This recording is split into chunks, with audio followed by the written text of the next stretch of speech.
We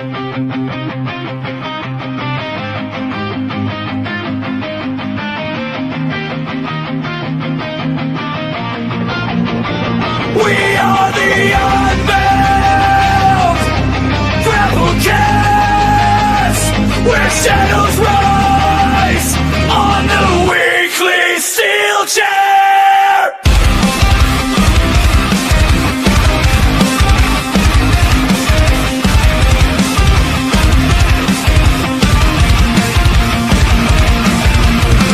Reece unleashed, black ice face increase, purple lightning strikes. Steelchair impact, feel the beast. Josiah stands tall, no ego, just confidence shown. Speaks with conviction and he holds his own.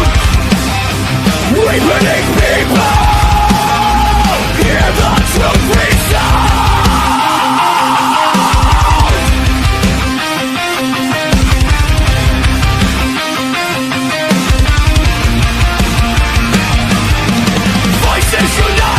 Circle grows, weekly Steelchair where the real talk flows. Fans and fighters, all side by side. One strong community, filled with pride.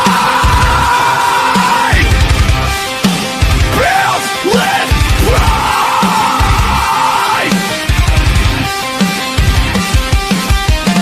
Hear the ring bell sounds around. 3, 2, 1, let's go!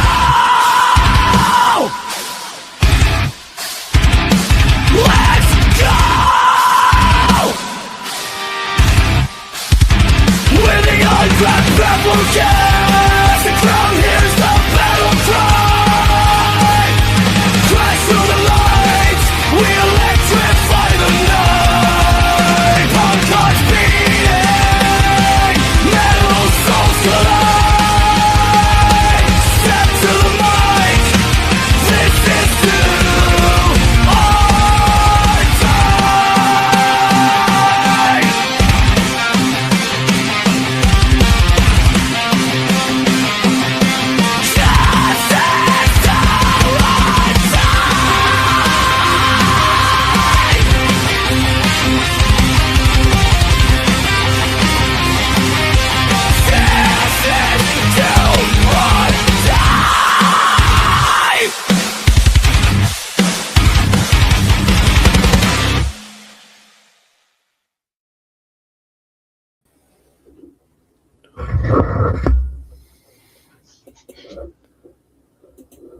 You know, it feels great when you're just an absolute boss at what you do. Oh, wait, that's the Unbound Grapplecast. So, of course, when one becomes two, truth becomes unity, pain dissipates. You've got two great people, and that's me and Josiah. But of course, welcoming everyone back to the Weekly Steelchair. We were live last night reviewing something far away, overlooking other things. Tonight, we're going in a totally different direction. Or are we? That's for the people to decide. Meanwhile, you've got to the side of me. This man doesn't have 4 legs. This man has some fur, but not the type of fur you would expect. He doesn't climb mountains. The mountains climb him. However, he is not self-proclaimed. He just is the goat of goats. He is my co-host of the Unbound Grapplecast. It is Josiah. How are we, sir? I remembered. I was good until I remembered the topic that we were getting through today. Well, we don't strip, but we certainly go all anime on this shit. So it's very appropriate that I am wearing a Naruto shirt, because what we're going to talk about tonight is from the land of the rising sun, and there was no rising suns for what we're going to discuss. No, there was not. But it certainly is that. Chester, it is good to see you as well. There's so much to get through, and fair bit of time. We have got about an hour and a half, something like that. we enjoy the company that bestows upon us of you fine, amazing people. So how's your day been? Like I said, good until I remembered we had to review the G1. We certainly Because have to. Despite all of the anticipation and positive beginning, unfortunately, we have to report that it's not going well. Yeah, unfortunately, folks, we have to do the honourable thing when it comes to the G1. I might have something for it. Let me just double check. There's only one way to truly show what we think about the G1, considering we had initial high hopes. Unfortunately, this is the true representation of G1 36.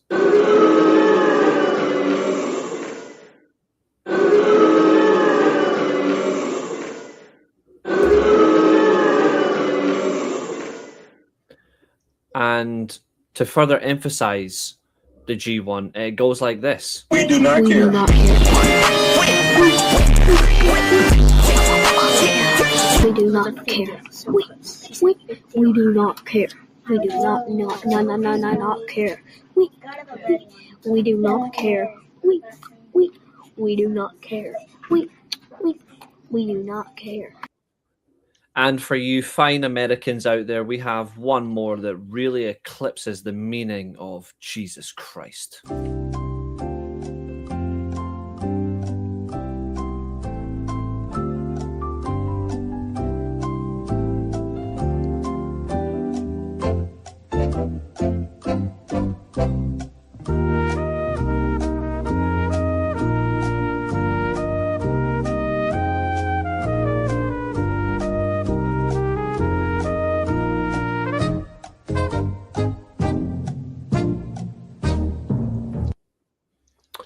All we're going to say is, fuck you, Gado. That's not your review. That's just a statement. Yeah. But take it away, my friend. It has been a little while since we spoke about this godforsaken tournament, and we made the right decision. To the point where I'm more looking forward to that Noah 200 tournament. Oh, yes. GHC Because surely 200, which starts on Because Saturday. surely there's no way they can ruin a tournament with 200-second matches. Sure. I cannot wait for GHC 200, which is this weekend. It's a three-day tournament, and it is going to be an absolute bliss of a tournament. Yeah. Like, I genuinely can't fucking wait. It's going to be so damn good. In the mix as well, you've got Tetsuya Naito versus Shane Haste for the GHC Heavyweight Championship as well on Sunday. And you've got some really jaw-dropping matches as well. Like, the fact is we've got Marufuji versus Keno for the GHC National Championship as well. In the tournament, we have Yoshihiki Inamura, the most recent, until Shane Hayes beat him, GHC Heavyweight Champion, taking on a three-time former GHC champion in Kaito Kiyomiya. That is a first-round tournament match. It is going to be really fun, this tournament. Whole different concept, completely valid. And also as well, today is 26th-year anniversary of Pro Wrestling Noah as a company. So many happy returns to my company of 2025 when we did our end of Steelchair Awards at the end of 2025, beginning of 2026. The company I gave my vote to Company of the Year was Pro Wrestling Noah. And I'm going to say it right now, folks, as we are well over halfway in the year, we're looking like they're going to get it against. They are. As it stands right now, Pro Wrestling Noah for me are going back-to-back Company of the Year, which is going to upset a lot of fans. It's going to upset WWE fans. It's going to upset AEW fans. But guess what? I don't care. I believe in the truth. And so far, Noah's gave me more enjoyment this year than WWE and AEW. So, just like I said, which Katherine already used in her video, shout out to Katherine. She did a very interesting video on the Mid podcast. She asked my permission to use a talking point that I presented in our Discord. Our opinions aren't facts, they're just our opinions, but some people cannot separate their opinions from the emotional side. All I'm going to say is, because yes, this was my point, They are my company of the year because I've been more impressed with their booking and their consistency, and the talent have delivered. Obviously, people are going to say other companies, which is completely valid. This is my opinion. You cannot tell me I'm wrong. And I cannot tell you you're wrong either. If you think WWE's been your company of the year, then that's completely up to you. I won't agree, but that's different. That's my personal opinion. However, I would say the only way you can tell someone that they're wrong is if they say that TNA is company of the year, because that's. oh yeah, if anyone says TNA is company of the year, then you're banned from pro then wrestling. you are literally just factually wrong here. Yeah, you're completely wrong if you say TNA is company of the year. TNA has not done anything good this year. They were about to. They were about to. Yeah. TNA chose to portray not just their hardcore fan base, not just the casual fans. TNA chose to portray wrestling. So if TNA dies this year, Goodbye. I won't miss them. I won't miss them. I will miss TNA from 2002 to 2023, 2024. But 2025 onwards, I would rather be torched by Scarlett Johansson, which is not a bad thing either. But yes, there you go. That may not be a bad thing, but what certainly was a bad thing, or what has continued to be a bad thing, is this G1 tournament. Yeah. We last left you guys on the 25th of July, where we did. finished talking about a pretty poor B block show where they decided to completely ruin Aaron Wolf. And since then, they've gone a step further. They've gone a step further and they've ruined someone else. But we're going to get into that when we talk about the B block. Yeah. Because we have, unfortunately, as always, start with the A block. Yeah. We also have to make a very valid point as well, and this is what people have to understand. You can absolutely disagree with what we say, that's completely true, but we watch New Japan religiously. We watch New Japan like it's all that's left on TV, pretty much, even if we watch it on different platforms. We're not like, we wouldn't say we're the authority on New Japan, but we're certainly more equipped to talk about it than the person who consistently books the shit out of it, and that's Gado. Because Jesus Christ, this man does not learn. And Josiah spoke about they've ruined another talent. There's certain talents in wrestling you do not destroy. You don't destroy... Not only do you just not destroy the best British wrestler in the world today, you don't destroy the top 3 New Japan talent. Let's just sink that in. The best British wrestler in the world today and a top 3 New Japan wrestler. And they've managed to do it with ease. Like, this is the easiest destruction of a wrestler since... What's the best way to say this without offending someone? Something that makes sense.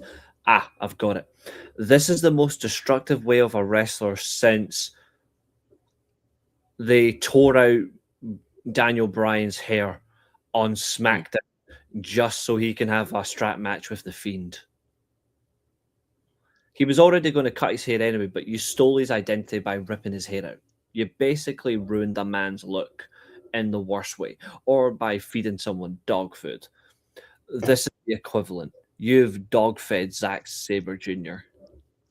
And God almighty, we have got to talk about it, because we did agree he would have a bad start to the tournament, because that's what he does. We both did not expect this. No. So I'm going to let you, sir, take it away.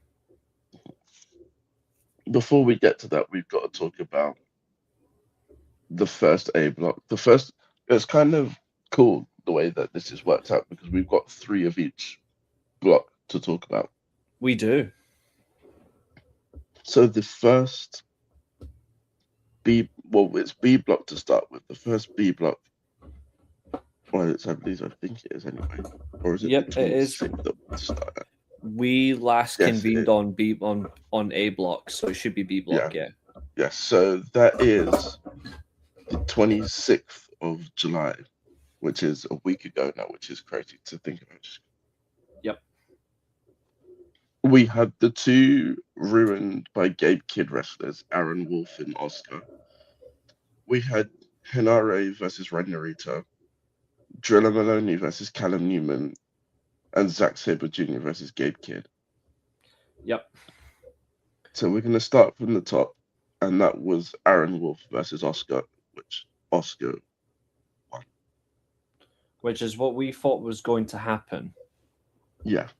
But we didn't think And it I do would be wanna like say, this. For Oscar's first G1, he has done very well. I agree. He should be very And he's proud of done himself. a lot better than I thought he would as well. Mm-hmm. Because one of the things in wrestling is that sometimes bookers don't really know how to book giants in tournaments, but in this is one of the very few credits that we can give Getter, and he's managed well. I think Gado is particularly good at booking giants in these sort of situations. Like, I will give him that. Like, he is consistently good at that.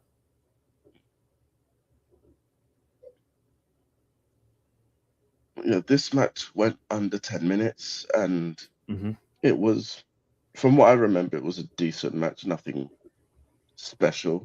Obviously, It was you know bog that standard, they're both yeah. still kind of.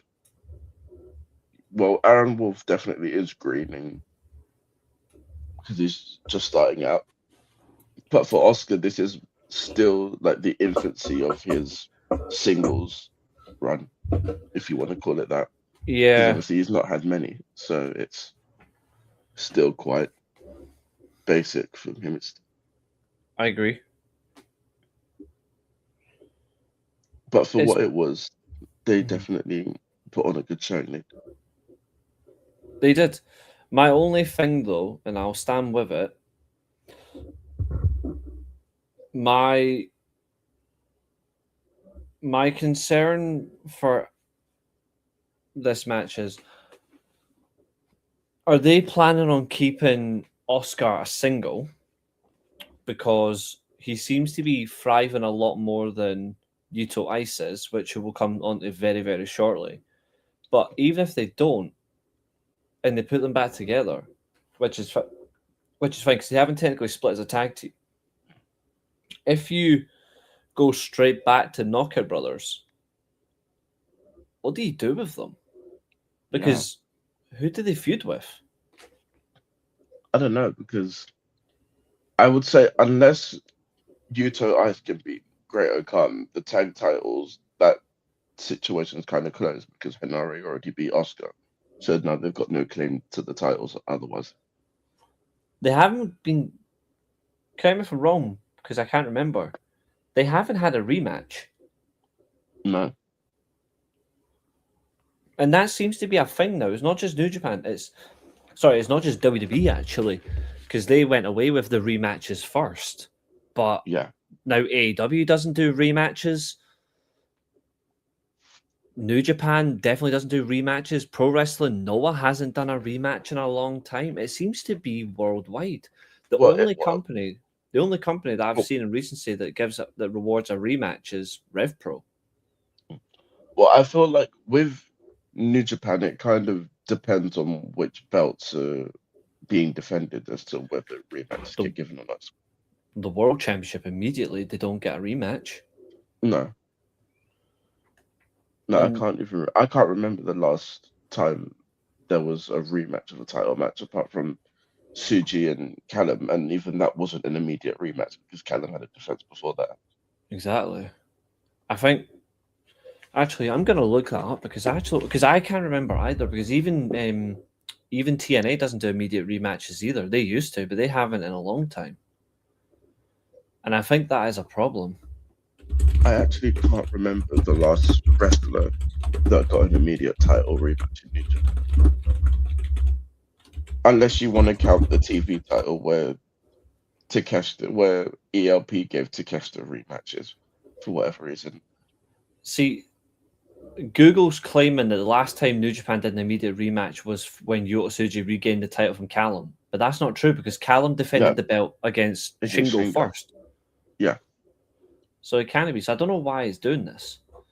Actually, I'm going to have one interesting. When was the last time any wrestling company did an immediate? When was the last time? I'm pretty sure it was Takeshita and ELP, or maybe Bolton Oleg and Takeshita, or something like that. Actually, hold on. Cody Rhodes is probably the last one to get an immediate rematch. Yeah, never mind. No, he wasn't, because Sami Zayn got the title match at Royal Rumble. And then Cody got it on a SmackDown. So, my fault. Yeah, he did. So it seems no one. I don't think anyone got the immediate. I don't think there's been an immediate rematch. And actually, I know a title that had. I think this is right. It's not a world title. Didn't Braun Breaker not get an immediate rematch for the IC title after he lost to some stupid clown with DOIC's name? I don't know if it was an immediate rematch, but I know. Let me have a look. I'm looking right now. Because I'm sure that he would have maybe had one defense before that. Mm-hmm. That's my point. I was like, I'm pretty sure he did, but I'm sure it was immediate. To be fair, you could say every time Shinsuke Nakamura lost the IC title, he was quite quick, I suppose. Let's find 2024, because that's when it was.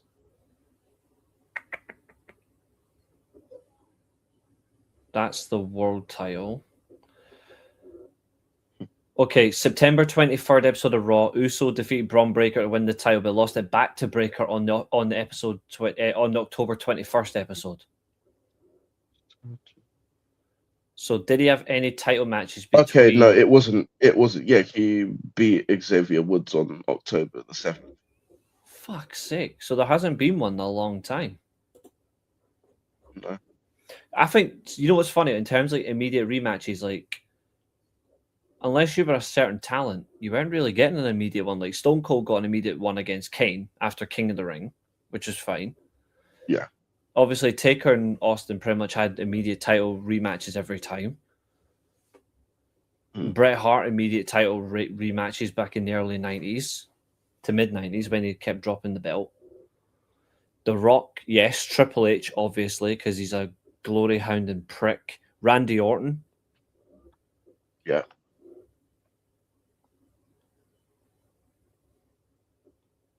Brock Lesnar, I don't think so. Roman Reigns, I think, yeah. Roman Reigns, actually, to be fair, with Sheamus. But that was Money in the Bank. Yeah. To be fair, I guess you could kind of say Seth Rollins just had automatic rematches. But I don't know if you count that because he's come back from injuries. I wouldn't count that, no. For me, it has to be they've lost the title and then they get the rematch like soon after. Like this, like not like a stupid thing where. Because I'm not even going to count Christian with Randy Orton. No.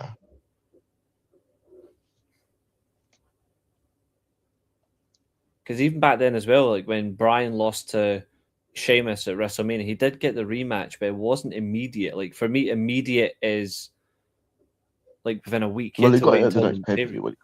Yeah.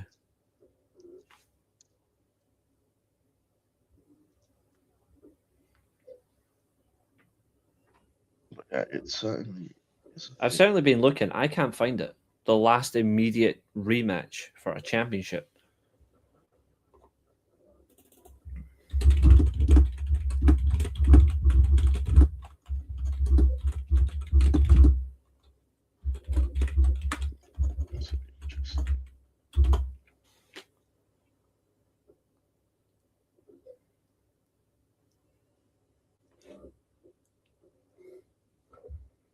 It's a great question. I've been scouring. The last Yeah. immediate rematch in pro wrestling, apparently NXT is the last immediate rematch, and that was Ethan Page versus Miles Bourne. Page beat Bourne, and then it was announced as an immediate rematch by their general manager. I don't know, but that was before Cena versus Orton one last time, by the looks of it. Mm.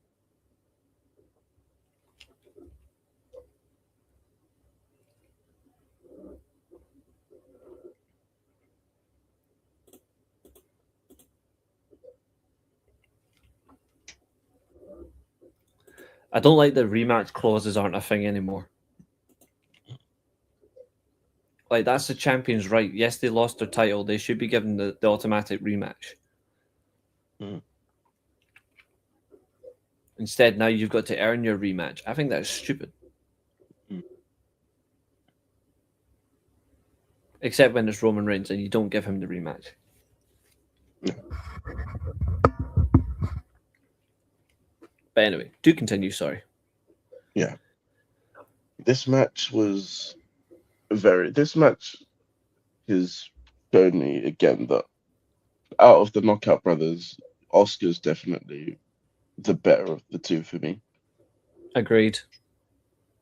And in terms of them going back as a tag team, I don't really see any pathway for them. I don't think there's any way to do it. Like you say, like it's only if it's Utice beats Middle Khan, but it's not going to happen because he'll find a way to beat him, and they don't seem to want to push them as a tag team anymore, which is a shame because when you look at them on paper, they're a brilliant tag team. Yeah. And we've seen it. They were a great tag team. Obviously, they lost their belts to the wrong people, but Yeah. there's evidence there of very good competitors. But if Yeah. you keep them as singles, Oscar's got He's got three a titles.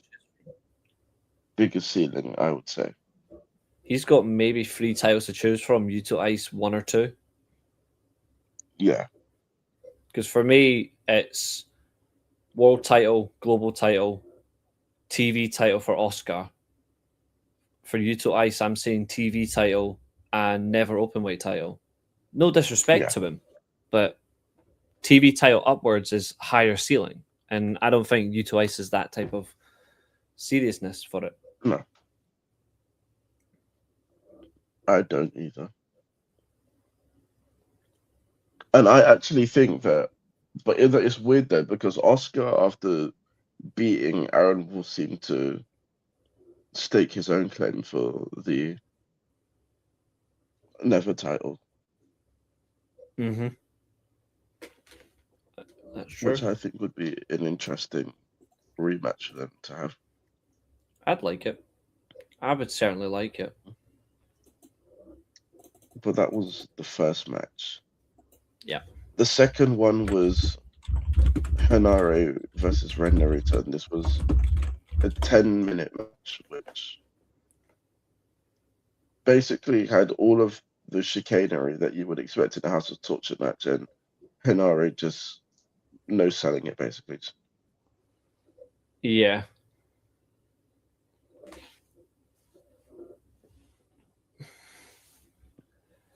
He basically went, I'm not interested. Yeah. And that says a lot. He's basically had enough. Yeah. And another trope that I'm seeing in Hanare matches, it's almost kind of similar to the Samoans, where for some dumb reason, the wrestlers keep hitting him in the head, expecting him to be affected by it. It's like you knock him on the head. He's like, it's like turns him into like a superhuman. He's like, oh, okay. Yeah. And it just beats the hell out of them. But yeah, they continue to do it every match that he's in. It's put me off a bit. I like Hinari, but this is the stuff that puts me off. I don't like it when Jacob Fatu does it as well. To be fair, I know for a fact Haku used to do it in the early 2000s as well, in the late 90s, and I hated it as well when he was Meng. Like, this sort of crap puts me off a talent.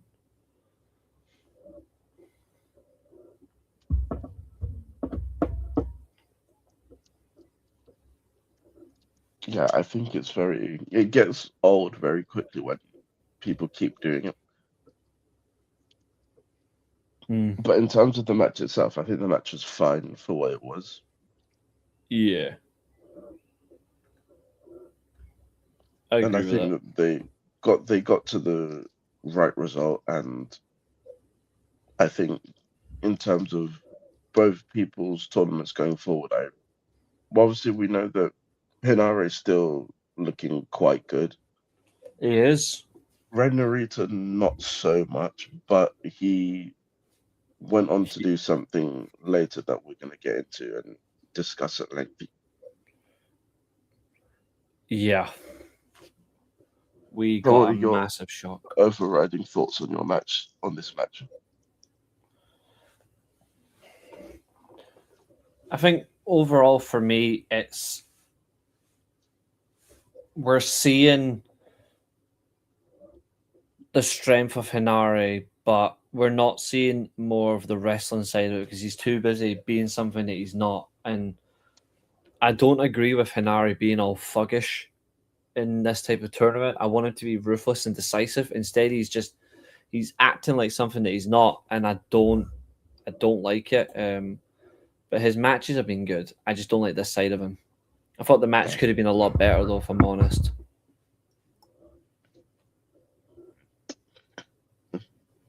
We go into a match that was actually very good. It's Callum Newman and Drilla Maloney. They went for, I believe it was close to 20 minutes. This match was fundamentally excellent. If I have a look at the time. I think it was about 18 minutes. It was only 14 minutes. It was only 14 minutes, 12 seconds. I thought it was longer than that. So Either way, I really enjoyed this one. I thought Callum was excellent as well. Like, he's regained a bit of composure with himself. I think he's regained the tournament edge, but I can't knock the fact is, like, as good as Callum was, Drilla was simply better. The result speaks differently, but Drilla was far better.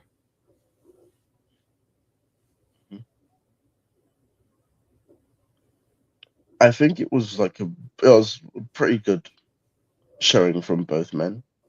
Mm-hmm. And I like that. And one thing I like that is that despite Callum Newman not wearing the shoulder tape as much, I like that people are still targeting it. Yeah, they know what he is. Yeah, because it shows that despite, even though he's not showing it, it shows that his opponents know that injury is still there. Yeah, I like that they're going after his vulnerability. It makes them look serious as competitors. I rate that from them. Like, I really do. I think that's excellent.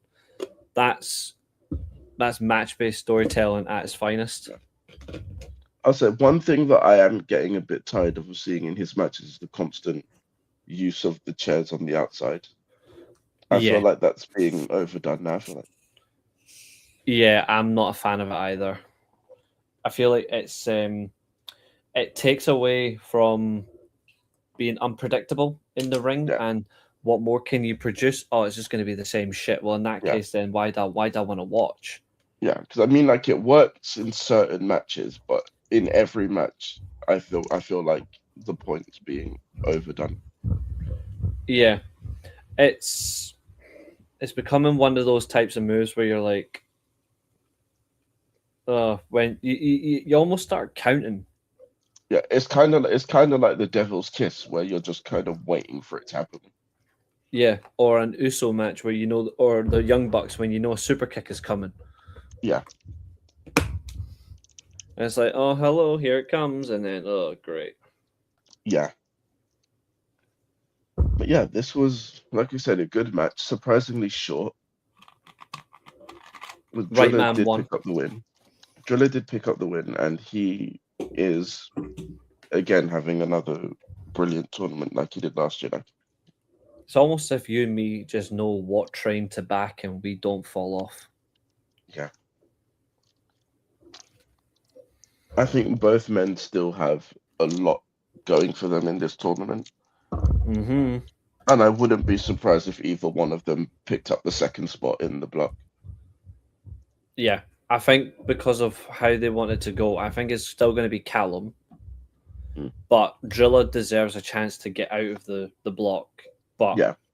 even if he doesn't get out of the block, we already know where he's going. Yeah. He's taken the white belt. He will save the global title from Gabe Kidd. Mm. Or as we'll call him, Mr. Angry. Yeah. And speaking of him, the Richard Hammond of professional wrestling. Yeah. And speaking of him, the main event of this card was him defeating Zack Sabre Jr. after 25 minutes. This match was fundamentally excellent again as well. Like that's 11 minutes longer of the same type of hard-hitting technical brutality, and yet Zack, I've noticed a pattern. With Zack matches, we're noticing that he is in so much control, apart from one. He's in so much control, and then they just swipe at him and they lose it. And another thing as well, like we spoke about this with Yota Tsuji. We're going to ask the same question. What the hell has Zack done to deserve so much punishment from management? What has he done wrong? It's very odd the way that because he isn't someone who. Part of me wonders, is it punishment for injuring Shota in the first round?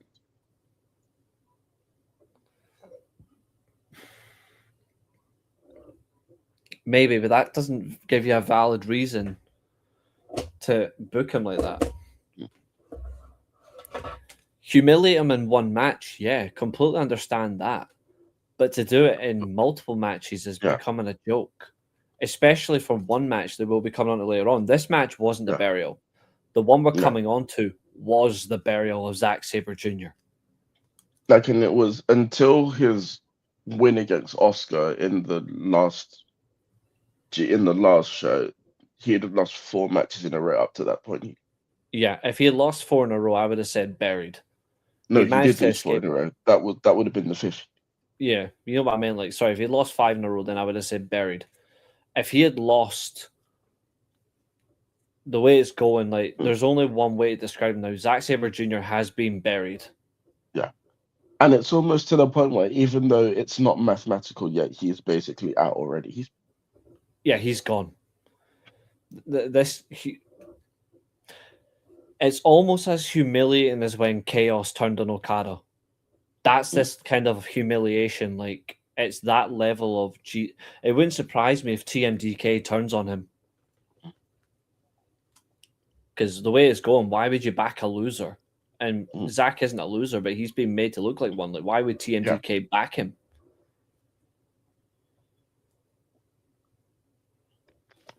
But something's happened. He's failed all year. He failed to make Oira a tag champion.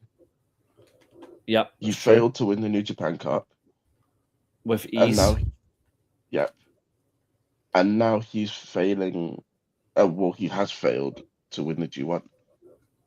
So where does he go from here? I actually think they're going to relegate him back to the TV title division.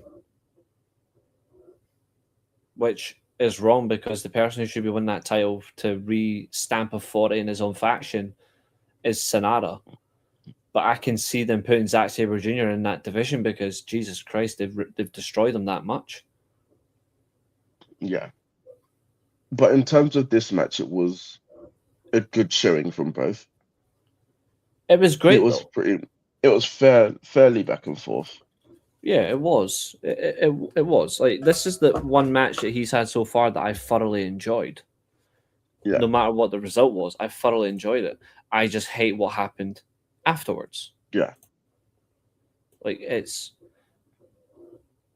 borderline sacrilege. And this is the company that loves to push Gaijins. Yeah.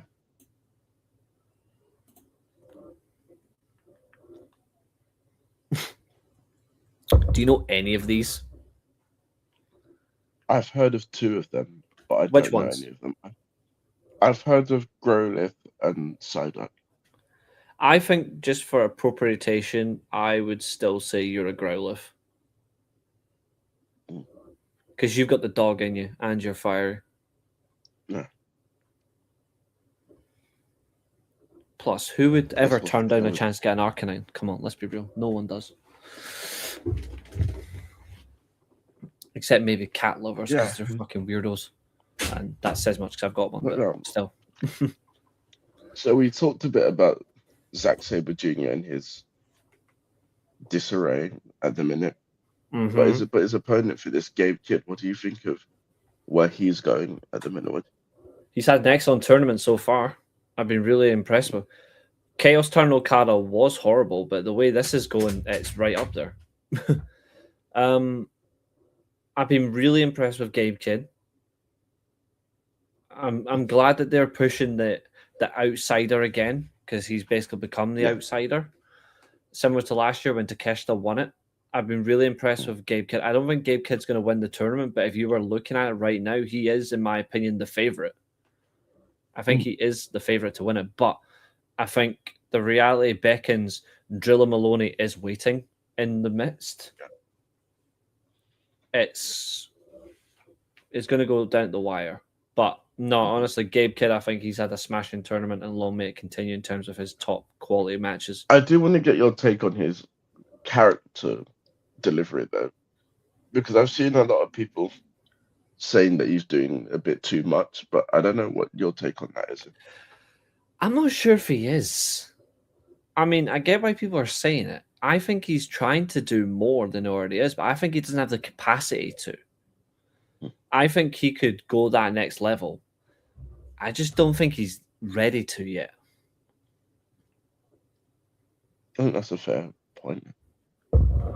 But I understand why some people think he's doing too much. For me, not enough. I think he could do more. And I hope he does. Because as you say, in terms of wrestling, it makes whoever beats him look even more spectacular. Yeah. So that was the first of the B block matches that we're going to cover. Which means, unfortunately, we've got to go back to A block.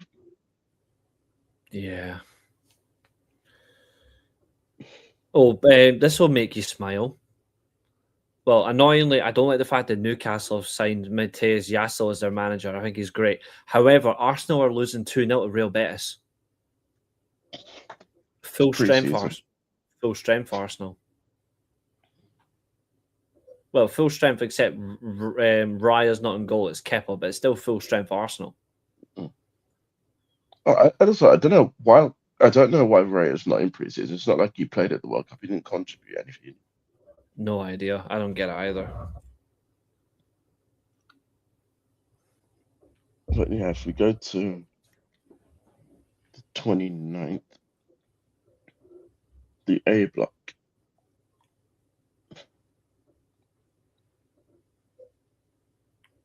Which was another,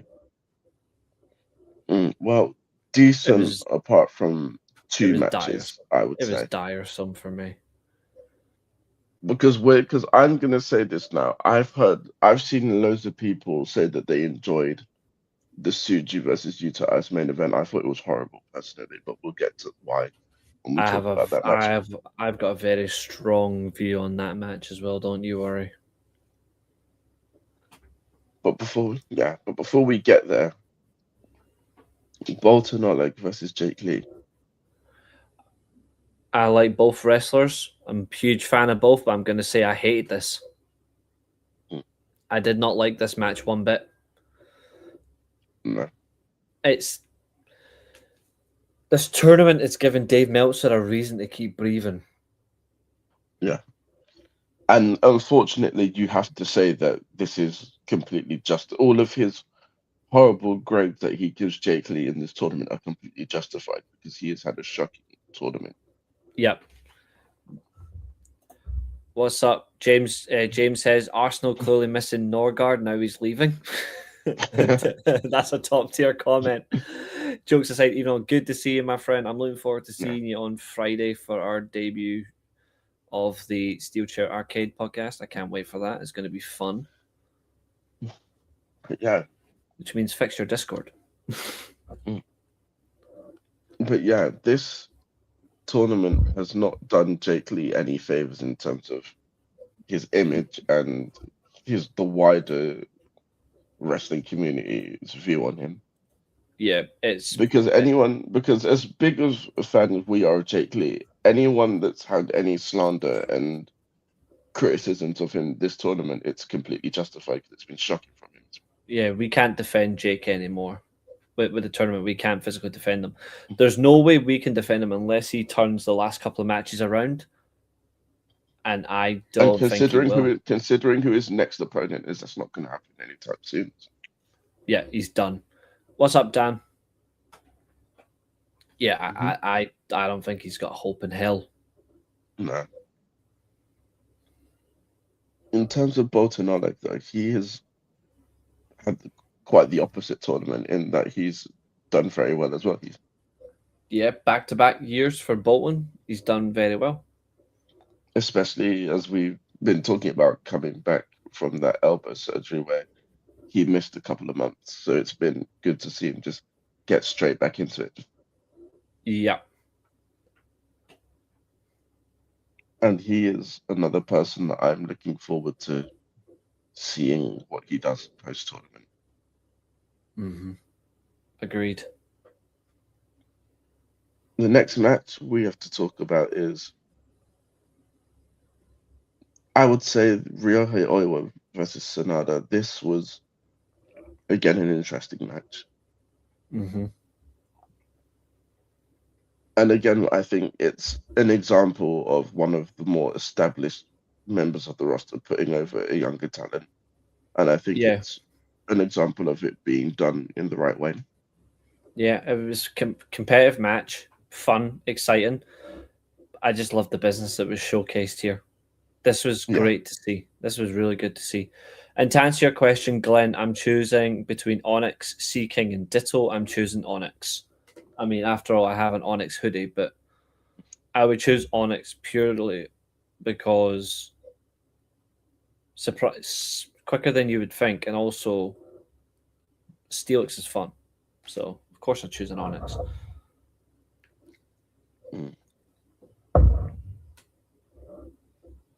Never mind, Arsenal scored.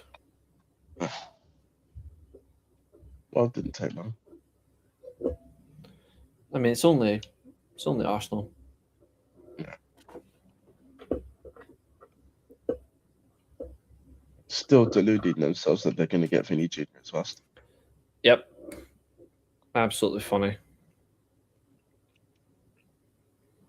But yeah, this match I think was very competitive. I think, weirdly, I do still hold out some hope for both men in this tournament, even though they're not going to advance. They've shown enough to me to where that they're not going to be completely lost in the shuffle post-tournament. Agreed. And now from what was a great match, we come to probably, what I called one of the worst tournament matches I've ever seen from any company. And that was Takashi against Great O'Connor.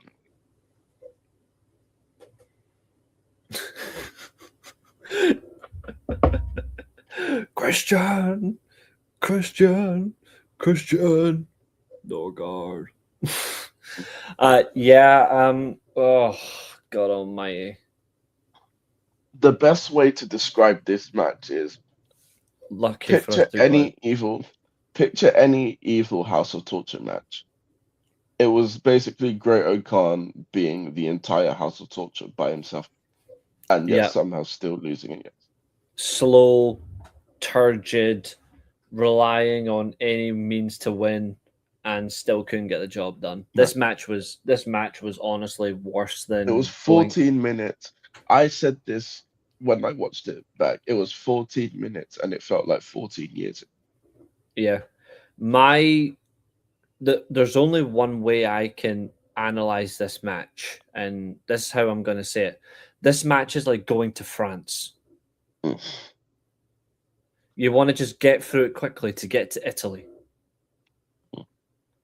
Because watching this is the equivalent of wanting to just get out of the tournament and just get to the next just get to Wrestle Kingdom. That's what this felt like. He lost to a man in handcuffs. That's pretty much as low as it gets. He did. Look at the absolute weirdness of these comments. First of all, Billy, with all due respect, that is the gayest thing you've ever said. I will gladly say inaugural channel member. Thank you for joining. But I am not saying the first part. And then Catherine says, the champ queen is here. You can only be one. You've got to renounce one of them. Yeah. Nah, welcome and good to see you.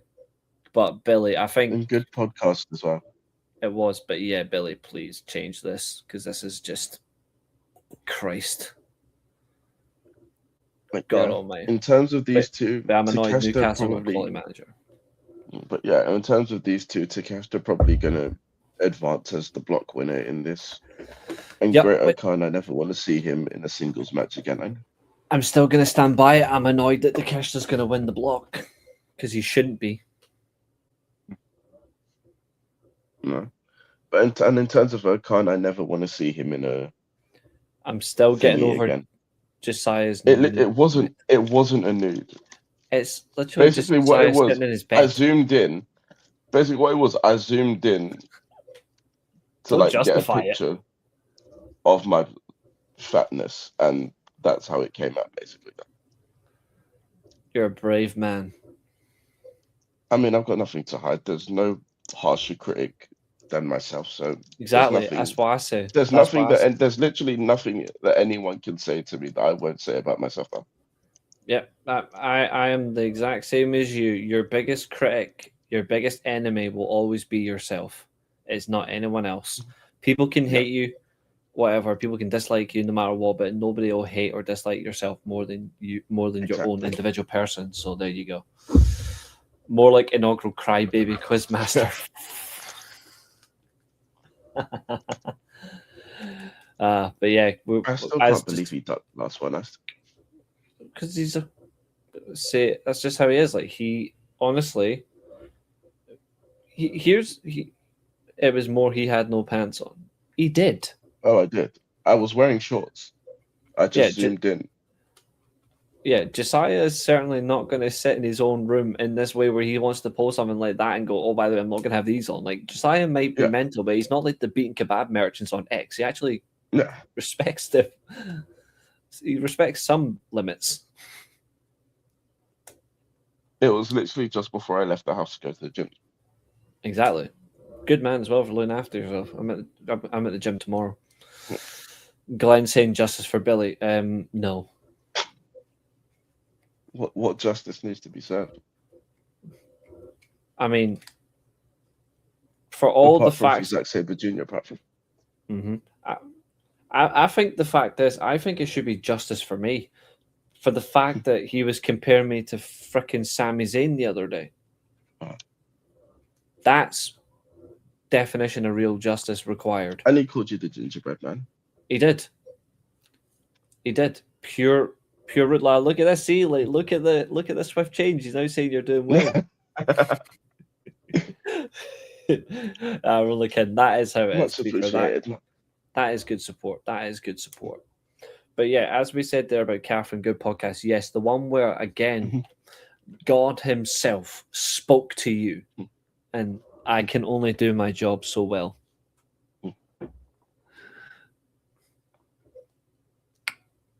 Yeah. In the next match, Hiroki Goto and Shingo Takagi. I'm sorry, I'm going to say this in the nicest way, but I only just liked this one. I thought this match was okay. Well, I mean, for A block. Oh, come on. Wow.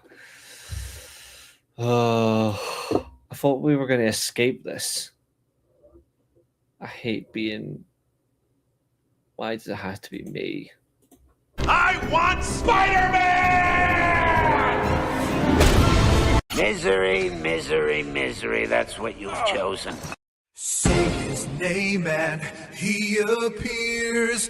I believe in Reece Russell. I believe in Reece Russell. cause they love him in Scotland and Scotland and Scotland and Scotland and Scotland and Scotland and Scotland and Scotland and Scotland and Scotland and Scotland. They say I believe in Reece Russell. I believe in Reece Russell.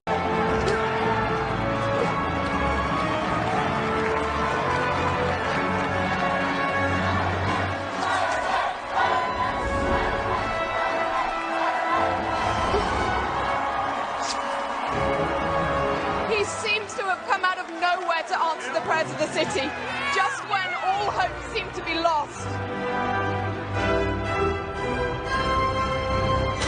I believe in Reece Russell.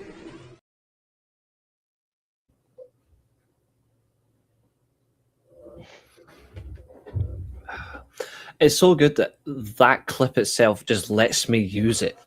Like, it's a full-on from Spider-Man 3, and it actually lets me use it. Absolutely brilliant. Kicking Roman, fuck off, please. Yeah, take Billy with him.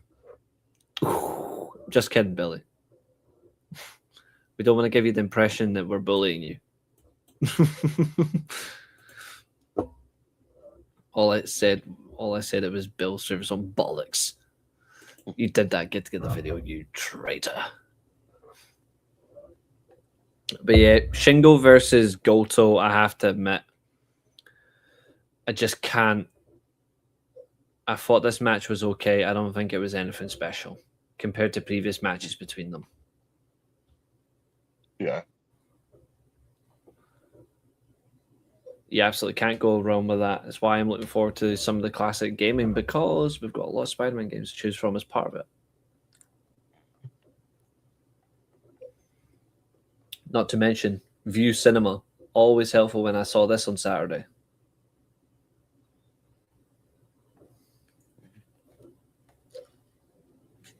But yeah, I think this match was, like you said, it was just okay. Nothing.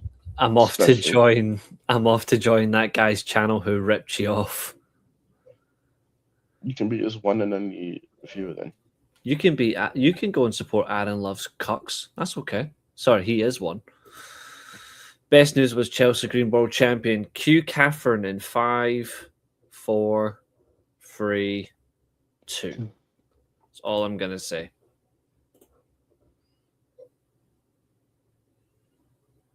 It was a very slow match because they're both very old men at this point. Yeah, they're well past their sell-by date. It definitely wasn't as good as the title match that they had last year. Yeah, a whole year has gone by on these two, and it shows massively.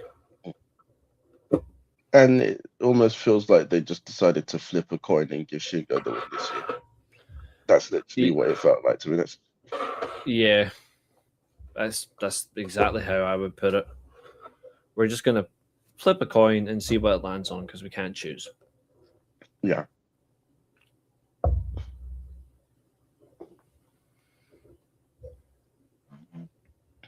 Neither man, I don't think, has any chance of going further in this tournament. Mm-hmm. And I think when it comes down to it, I think that Goto 3-1 betters. will go back. No, nice. I think Goto will go back to the tag division with Yoshihashi, and yeah, Shingo now is going to have to find something else to do, considering his tag partners broken out into a Starkers. I think Shingo should just go and take some time away from the ring. I think he should take some time and think of his next move. He's not going to retire, but I think he should consider becoming a trainer at the dojo for the length of time and just go there for a while. Get out the spotlight of the ring because his body's busted anyway. And now, we've come to the main event of this show, which I'm just gonna say I hated. It won't be El Grande because he's got Dominic Mysterio, and it probably won't be Penta because he'll probably be teaming up with his brother. And also, giving a luchador to Roman Reigns is like giving beans on toast to actually, I was going to say to a Mexican. It probably They will like, just be Dom. It wouldn't surprise me. Probably. yeah. I just want it to be Omos so Omos can kill him. I mean, Last fair right enough. powerbomb through Look at the spikes. size of him. Who's gonna tell him that he's not a luchador? Exactly. But yes, If JBL can show up on Triple R and be a commentator, why can't Omos be a luchador? yeah, exactly. Anyway, this main event.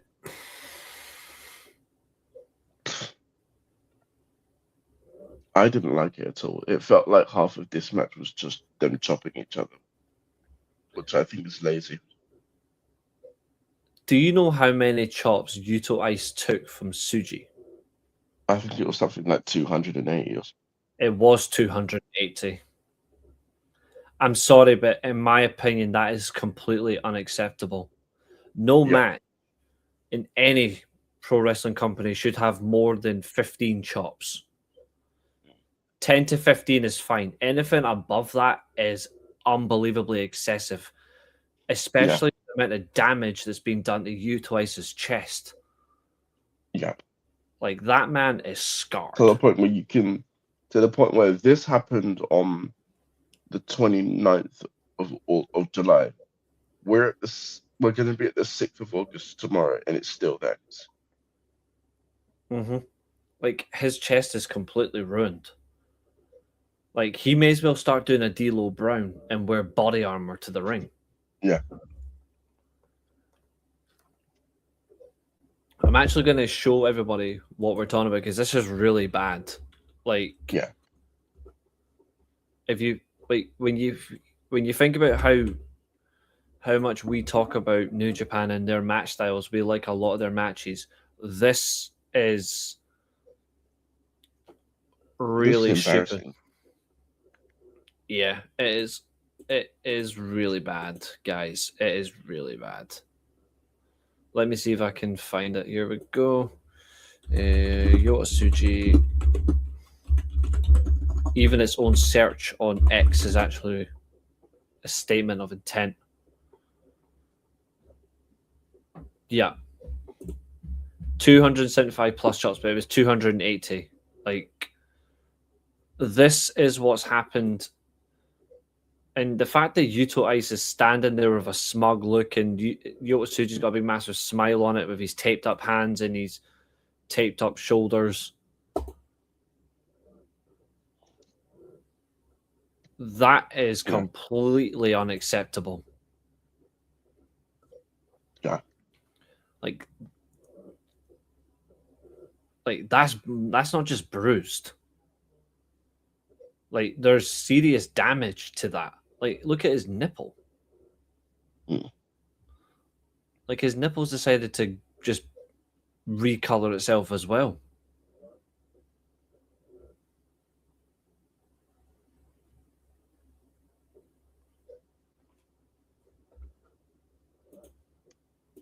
That is something. It's horrifying. It is.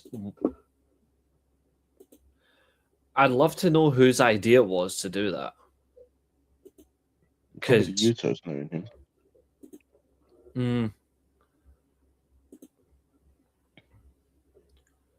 That sheer amount of destruction. I don't know what made them think we can go beyond a certain number of chops. Like 10 to 15 is fine. 20 is 50 is like 100 150 fuck 200 you're like Jesus Christ. 250, come on, this is fucking ridiculous. And 275, someone's gonna have blood vessels in their pecs destroyed. Yeah. And if you remember how Cody Rhodes' bloody pec looked, it's exactly like that, except Utilize is more of a man than Cody Rhodes. But still. But this is just this fucking infuriates me. This is the worst match Yota Tsuji's ever had, and I would not be surprised if Yota Tsuji is no longer champion by, say, October for this one match alone. Because that is, we're both fans of Tsuji, but we don't hold back on talent to criticize them. And honestly, if I see another performance like this at Yota Tsuji again with that amount of chops, the belt should be taken off him. Yeah. Just coming to work next day, you're dropping the belt on Saturday. Okay, who to? Doesn't matter. You're just dropping the belt. Yeah. Except Shota Umino or Ren Nara. That's the only exceptions, but still, like, that level of disgusting is not acceptable. Even Ric Flair didn't have that many chops in his matches. The longest match he ever had was like 90 minutes, and he only chopped about 25 times. Yeah. Even Gunther doesn't chop that much. No. And they are chop merchants.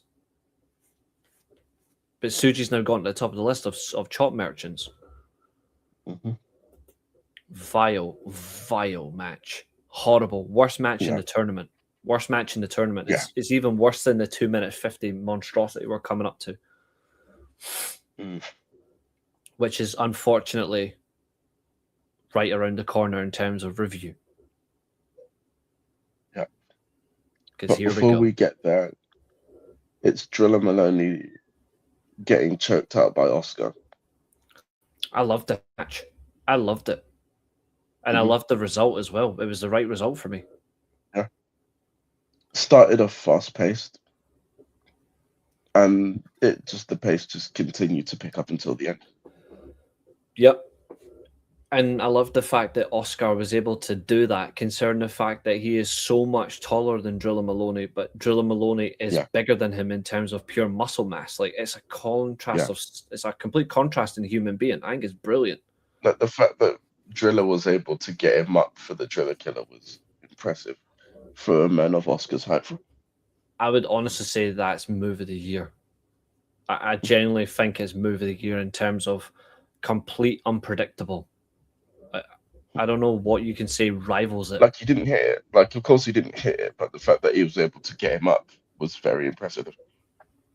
It's like watching. I'm not going to say Prime Lesnar because he's a freak of strength. I would say this is like Prime Lashley. Yeah. Like, that's the level of strength I would say Drilla possesses. Absolutely, Abu. Battle of the chops. Tsuji needs to stop. Yes. Yeah. The man's changed his entrance music. This man has changed his finisher. He's now decided everything and his shit. Yeah, he's actually regressing himself. Yeah.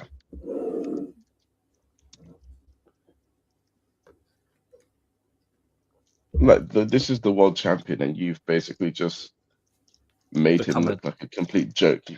Yeah, you basically turned him into a WWE champion. Yeah. Now, before like, the fact is, this is not subjective opinion. It's a fact. They're not particularly strongly booked champions. That's a fact. Tsuji is being unless you're booked Roman like Reigns, unless you're booked. Oh, yeah. Sorry. The worst thing about this tournament. There's one thing about this tournament I really hated as well is how quiet Yuya Uemura has been. Yeah. When I had him as favourite to win the tournament. It doesn't look like it now. Mind you, he still might win, but he's not looking very strong, I would say. Mm-hmm. And speaking of someone who isn't looking very strong, it's time to talk about it. Yeah. 2 minutes, 45 seconds. I have to do this the right way. Hold on.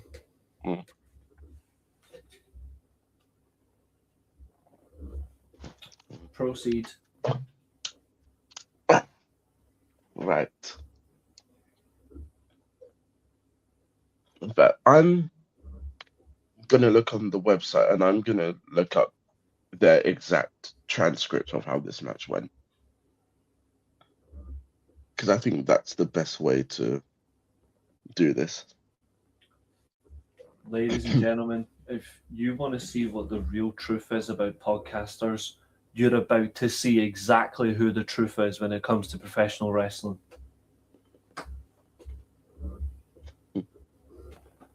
Right, so this is the official New Japan Wrestling website's recount of this match. Disclaimer. Disclaimer. Mhm. What we're about to tell you is enough to boycott New Japan. Yeah. Pretty much. We're not going to, And but here- this is like, it's like enough. It's like a red flag or Yeah. strike.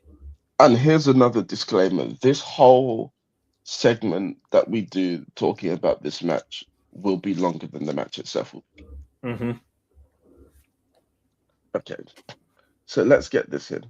The official website's recount of this match. Yoshinobu Kanemaru was an unwelcome guest on Japanese commentary for Ren Narita's matchup with Zack Sabre Jr.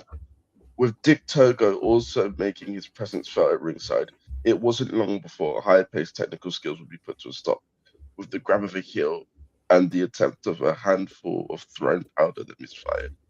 With Kanemaru also getting involved, though, Narita cradled Zack Sabre Jr. and pushed the Briton to the bubble of elimination at the bottom of the B block heap. That's it. That's all they had to say about this match. This is when you like a certain type of wrestler and you want to see that wrestler do well, cover your eyes and cover your ears, because this is not the type of one to explain on. This is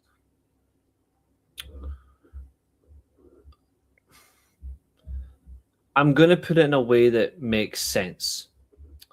Zack Sabre Jr. basically got a whole lot of submission on his entire career. This man has basically said, I quit to professional wrestling with how shit this match was. Like, this is him done.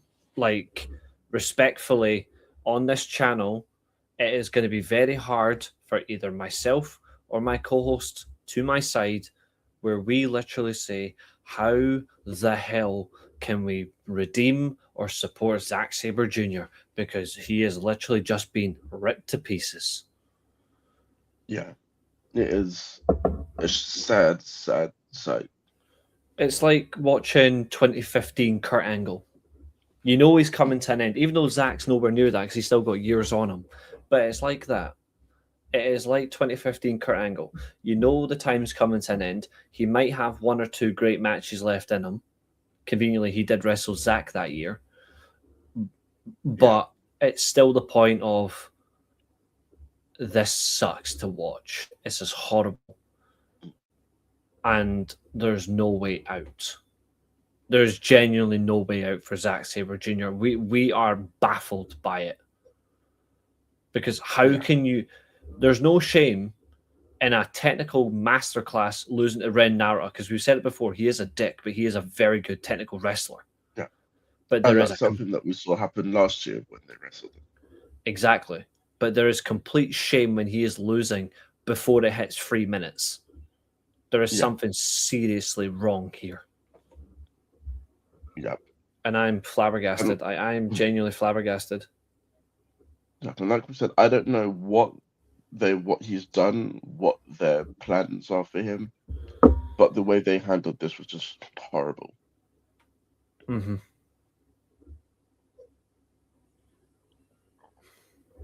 And like you said, I wouldn't be surprised if you see him getting relegated to a lower division. Yeah, I generally see him in the TV title division. For people that say that Zack Sabre Jr. right now is the best in the UK, no, he's not. No. For me, he is still by all means like the best wrestler and best British wrestler in the world. But it will not be long before he is surpassed by Jack Morris. And I've said his name countless times, but it will not be long. The way he's going in contrast, and it'll get to the point where Luke Jacobs, Michael Oku, completely soar past Zach. It won't be long before Will Ospreay just leaves him in his dust. Yeah. And Because for as much as we say that Zack Sabre Jr. is the best British wrestler at the moment, there is still a very strong case to say that Will Ospreay is. And if you did say that, there's nobody that could tell you that you're wrong. mm-hmm. And the way that's that's literally where we're going, at. that gap has been pretty much level for years. But the way that they're treating Zack, that is going to completely be blown into the stratosphere. Yeah. And I don't think it'll be long until the likes of Gabe and Driller outdo him as well. Yeah. And that is... It's disgusting. Yeah. Like, this is a former 2-time IWGP champion. Yep. A G1 winner. Multiple-time New Japan Cup winner. Mm-hmm. And they've resulted him to this. They've turned him in. They've turned him into the British Shota Umino. Yeah. And that sucks. And for what? And for why? This is the one challenge. I challenge anyone from New Japan to explain why they've done this and for what purpose. I will laugh if someone comes out and says it's his redemption arc. Because at then that point, I'm saying he's done everything that you can do. He doesn't need redemption for anything. Oh, I know. I'm just saying I'll be surprised. I will laugh if someone does come out and say that. But he has been completely. I'm going to use a word of Regal's. He has been besmirched.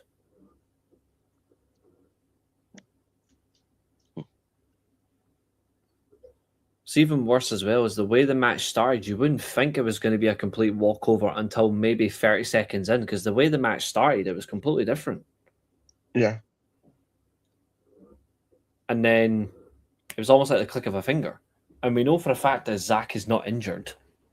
We know this. He is not injured. So why would you squash him? Yeah.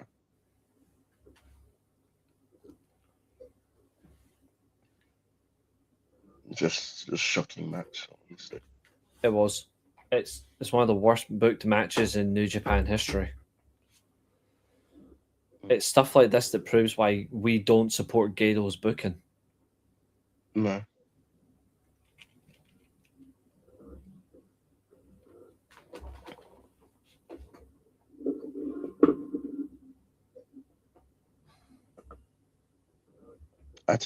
I honestly don't have the words to sum up what they've done. Me neither. I'm completely flabbergasted.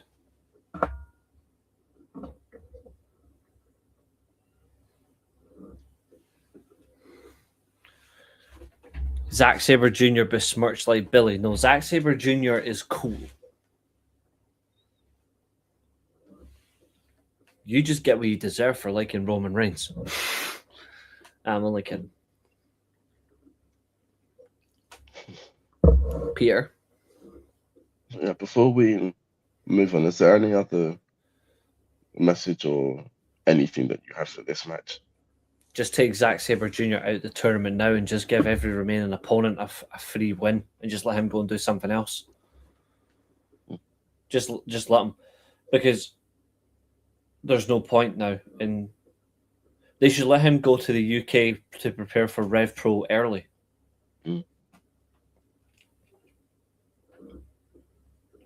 Well, the next match was a lot better. Obviously, it'd be hard to be worse, but Callum Newman and Gabe Kidd. This was the best of the British so far, in my opinion. Out of the British against each other. That's what Block B basically is. Block B is who's the best the British wrestler in the block. And this match was fundamentally excellent. I really enjoyed it. I actually can't fault it. Yeah. I had a blast watching this match. I thought that it was one.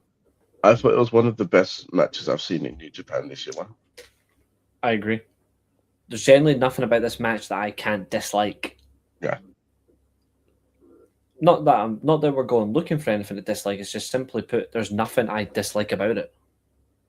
Yeah.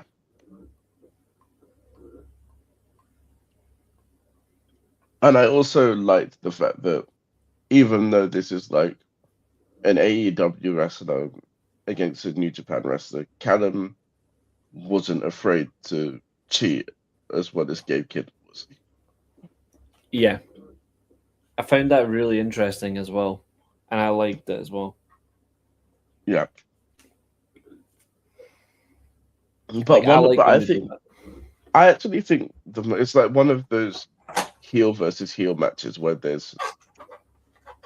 is a clear face and heel dynamic, but yet the person wrestling babyface is still inherently a heel, and it shows when it comes down to the end of the match. Yeah, like Callum is obviously the babyface because he is New Japan full time, whereas Gabe is not.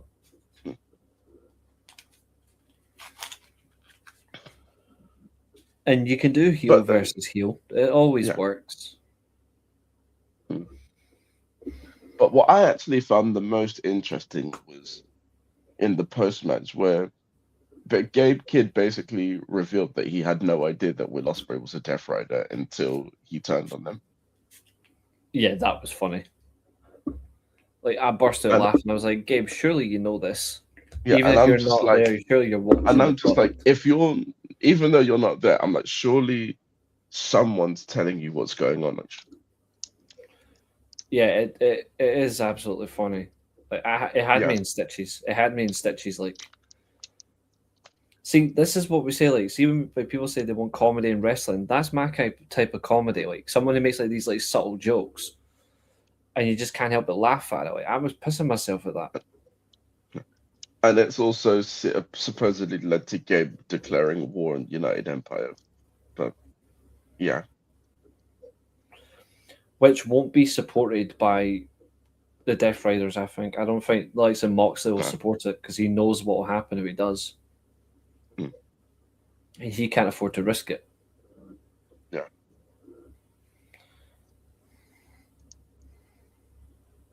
And it's obviously, and I don't think it's going to be supported by the Dogs either because they've got their own stuff going on right now. Yep.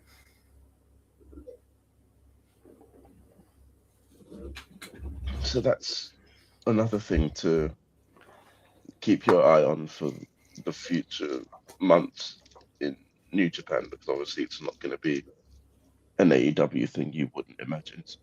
No, it won't be. Unless you get them in for Wrestle Dream, maybe initially. And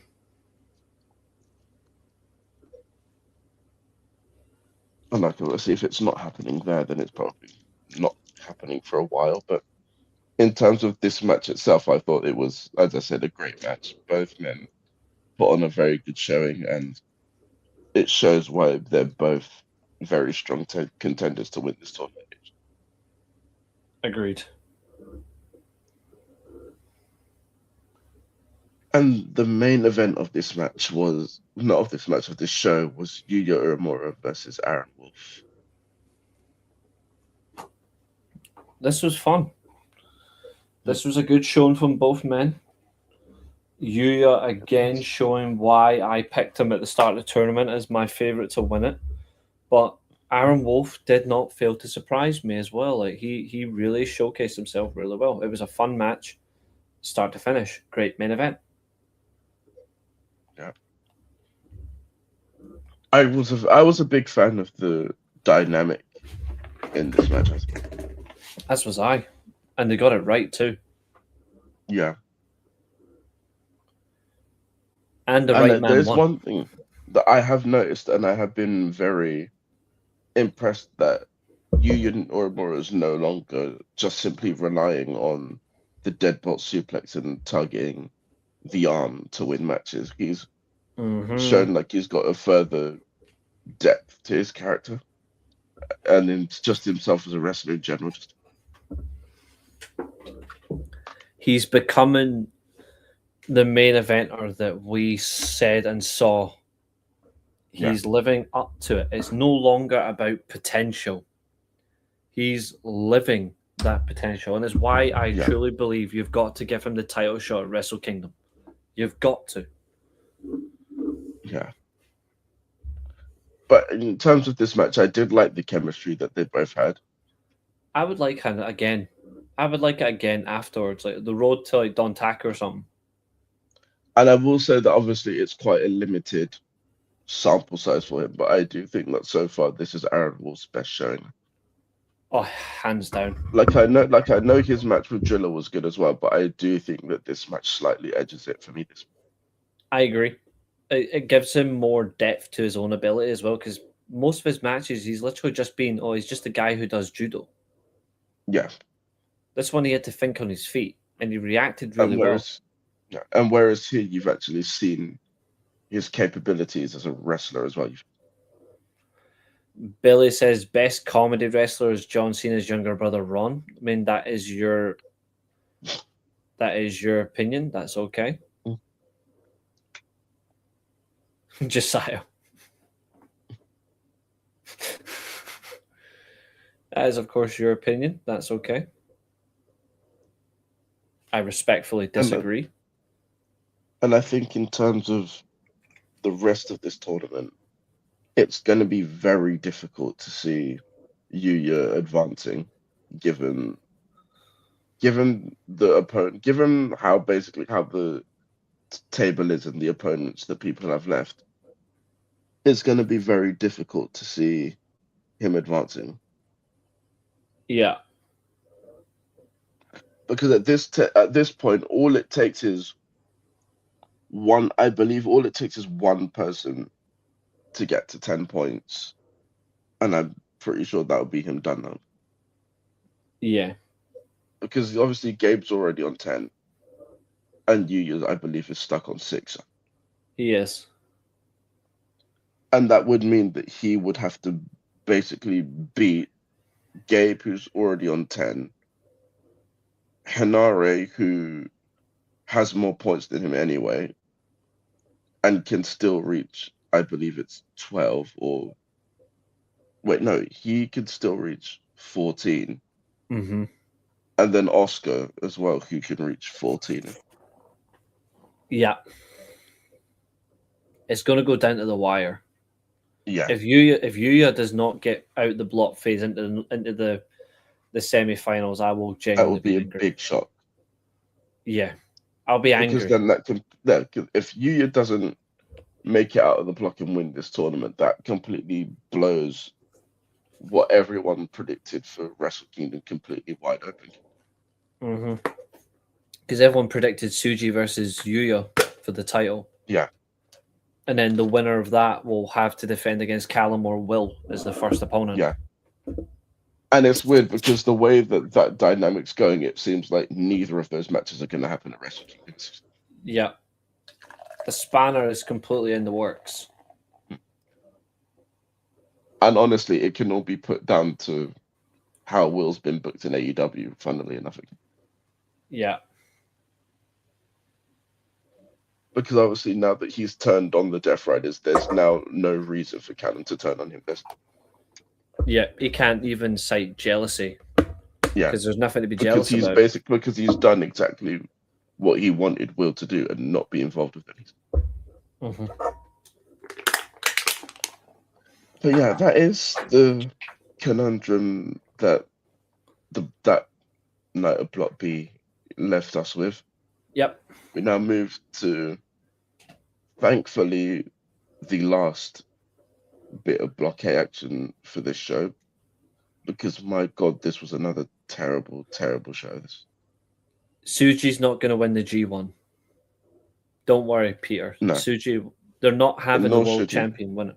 The world champion won't win it. We're almost at the very end of our brilliant review, and we're almost at touching distance of 1 hour 30. So thank you very much, guys. Yeah. Yeah, he is winning all his matches, but Tsuji will not win the G1. At some point, that run will stop us. Remember the golden rule of the G1. A world champion doesn't win it. Yeah. A world champion hasn't won this tournament in over 25 years. Exactly. And now, we talked about the whole Zack Sabre Jr. match. Mm-hmm. This match, this first Bolton Oleg versus Sonata match, this is also bad, but I don't think it's as egregious. Takeshita's not repeating, Catherine. Takeshita's not repeating. Bolton Oleg winning this match in a minute 30. Yeah, this was disgraceful. I feel like this angered me. It was a horrible decision. You still could have had Bolton win the match, but 1 minute 30, I think, was a horrible decision from whoever made it. Unless someone gets injured and you've got to end a match early, no tournament match should be going less than 5 minutes. Yeah. Like, this was a fucking travesty. And like I said, given the wrestlers involved and the fact that it's Bolton Oleg, it's more believable and less egregious than the Zack Sabre Jr. one. It's still embarrassing from the company to even consider booking it. And not only that, but it's Sonata. Yeah. Like, it is pathetic. The one true Sonata truth, the truth of pro wrestling, getting a job like this is a fucking disgrace. Yeah. Although he does seem to be very focused on his next match, which is encouraging to see. Mm-hmm. Yeah, hopefully he doesn't lose that in 1 minute 31. Yeah. Yeah, but honestly, I don't think there's much to say about this match, so we can move on to Yuto Ice and Jake Lee, which utter shite. Yeah. Again, Jake Lee. I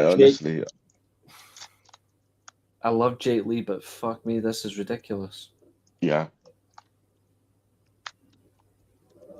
It's like he was gone for a while, but the way he's been wrestling, it doesn't seem like he was gone long enough.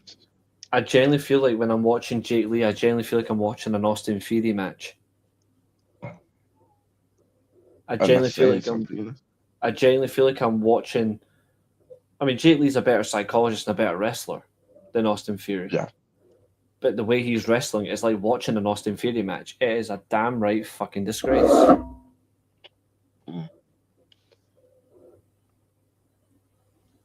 Jesus Christ, Catherine, I can't look at that. That's going to make me barf. She's just sent me a picture of LA Knight in black trunks with LA Knight on the front, and he's wearing an LA black mask. Because obviously Roman going to Worlds Collide. LA Noir. That's a good game. Brilliant game that was, LA Noir. Or as I called him earlier, LA Shite. I call him LA Who. But yeah, this match, 10.5 minutes of essentially nothing. This was a snooze fest. Mm. You could have fell asleep and you would have missed. And it's a common theme. Whenever Jake Lee comes out wearing the clown face paint, you know that the match isn't going to be very good. Yeah, he's fully embraced the Joker personality when he does that. Yeah. It's what I hated about Joker Sting. When he fully embraced it, he only had one good match as Joker Sting, and that was against Kurt Angle. I did not like Joker Sting in the ring. I don't like Jake Lee in the ring. I prefer just Jake Lee on his own. Do the Joker stuff in segments and interferences in matches, but don't do it as your actual in-ring persona. It doesn't work. Mm.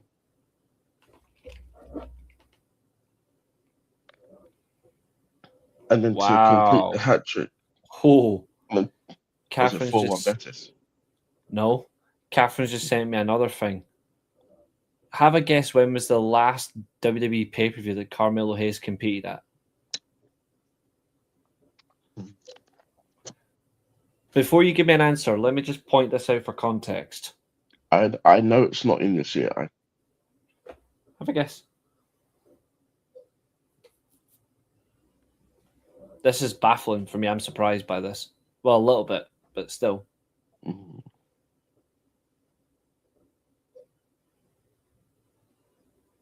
Is it Money in the Bank 2025? Nope.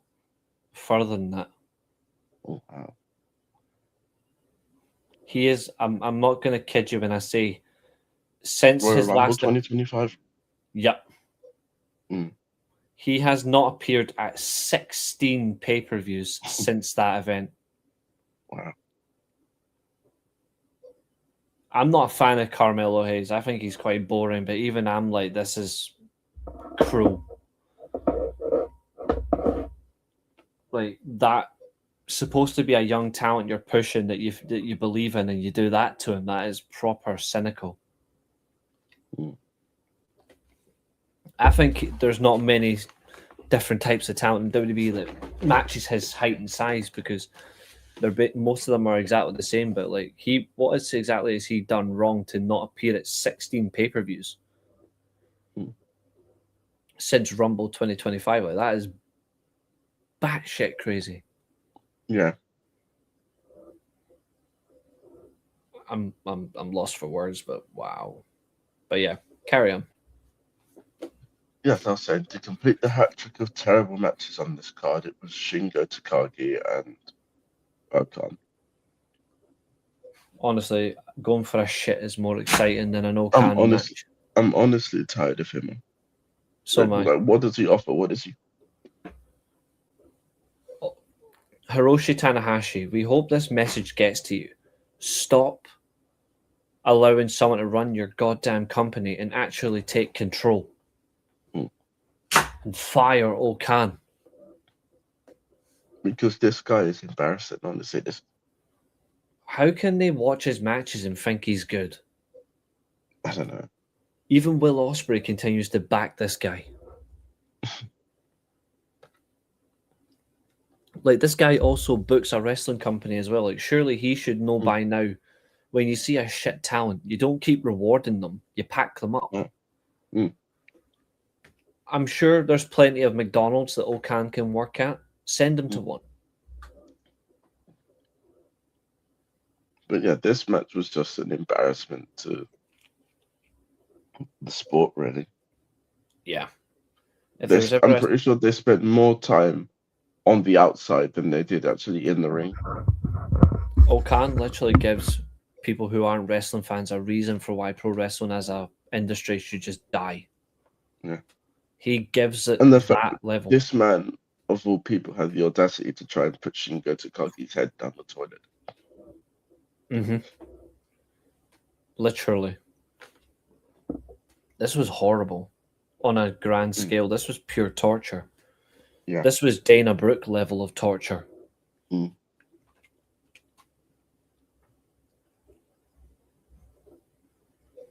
Again, one of the worst matches that I've ever seen this company producing. Mm-hmm.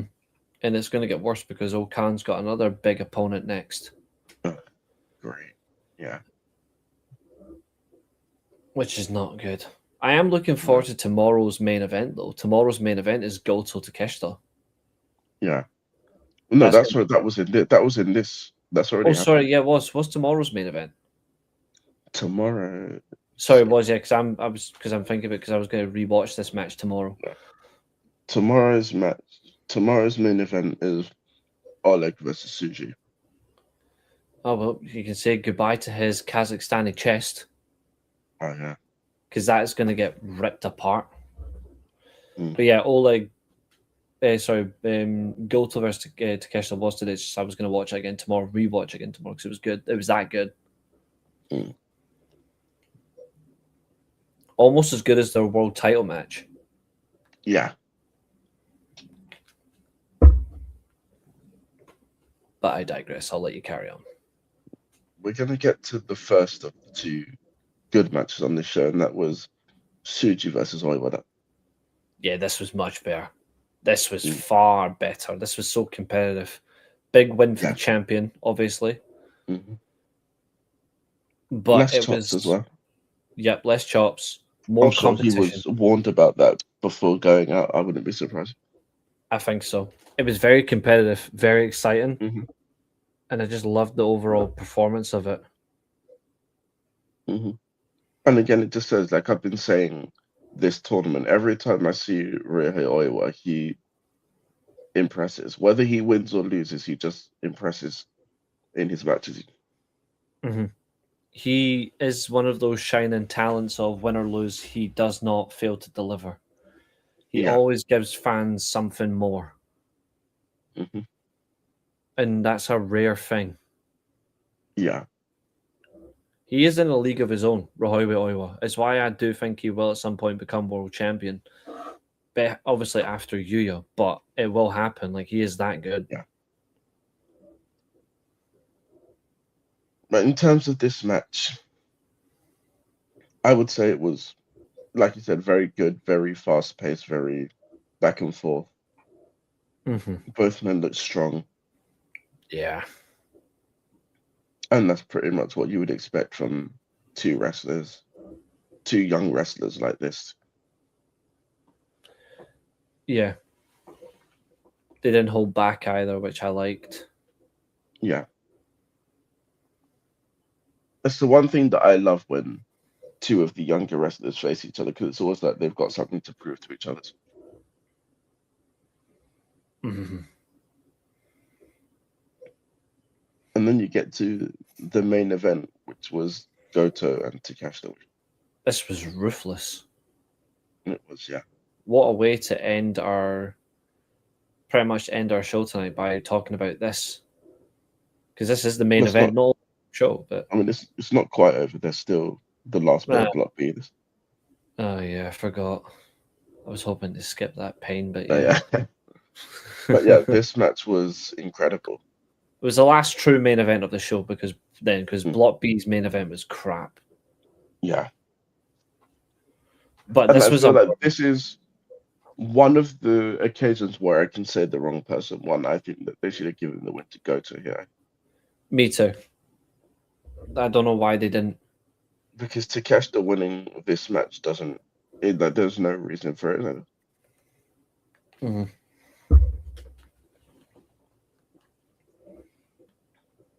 Yeah, it really took away the enjoyment of Goto's performance, even though the match was very good. Goto outperformed Takeshita in this one.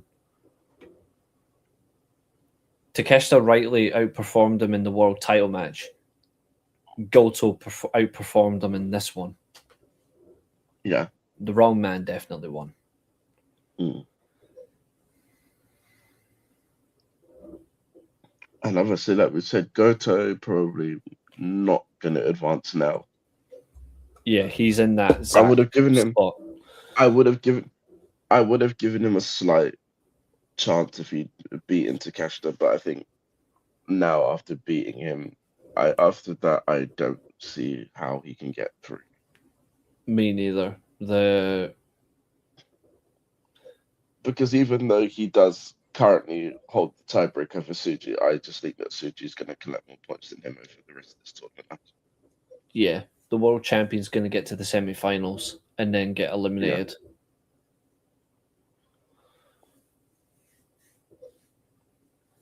And funnily enough, the way the blocks have been going, that sounds like it's going to be by Gabe Kidd. Mm-hmm. Yeah. Gabe Kidd as global champion will make it to the final, beating the world champion, then he'll lose the final. Yeah.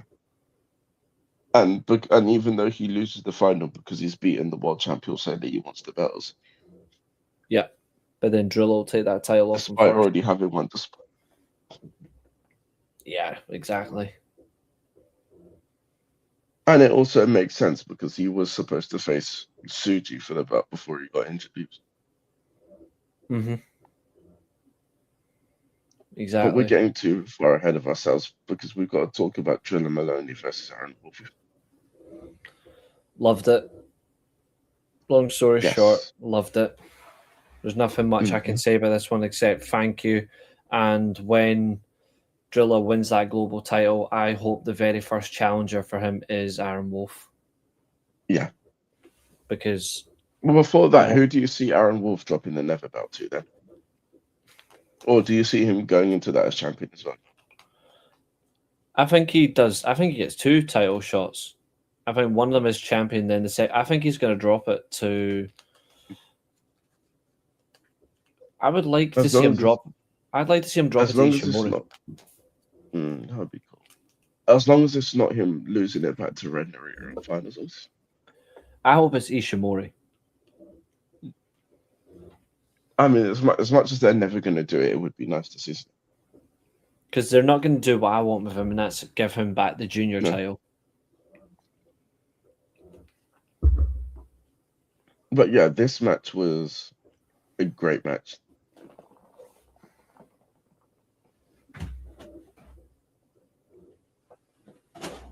There's nothing about this I can criticize.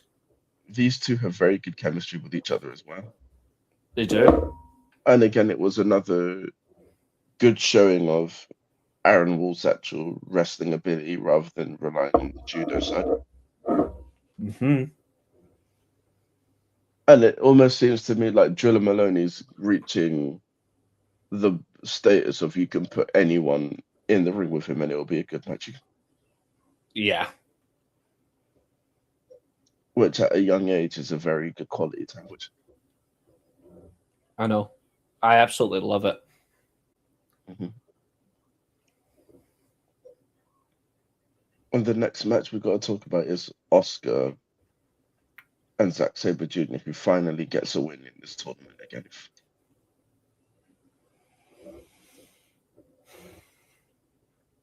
Very good match. Good performance from both men. Oscar still strong despite losing. Zack Sabre Jr. looks 5% better. However,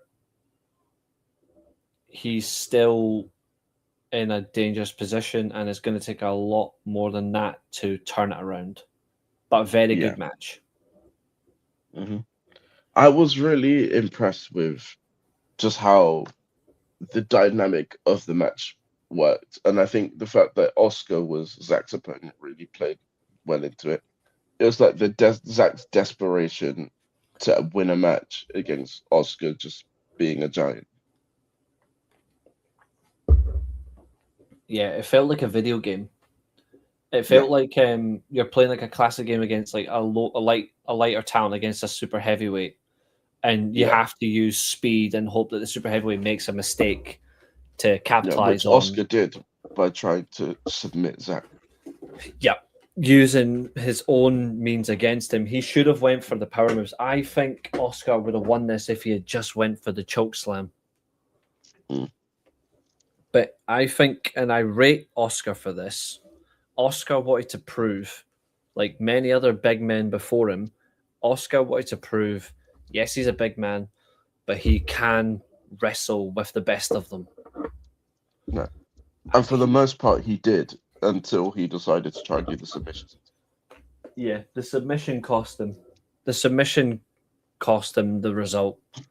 And another thing that I liked is that this is something that he actually referenced himself. Like he realized where he'd gone wrong in trying to make him submit, and he knows that he should have just went through. He takes accountability. I like that in a talent who's actually aware. Like it's so good to see. It is so refreshing that he goes, "Yeah, I fucked this up," and he apologized as well. No worries, Peter. Catch you later. But unfortunately, that's where the pleasantries of this show end. Yep, because the next match is Ren Narita submitting Yuya Uemura in 20 minutes to a knee bar. Respectfully, I just want to say this match absolutely sucks. I hated it, and I do not want to talk about Ren Narita for the rest of the night.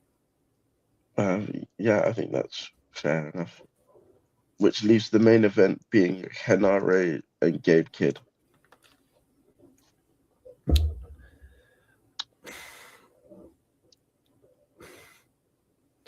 I literally watched this match whilst I was having my dinner.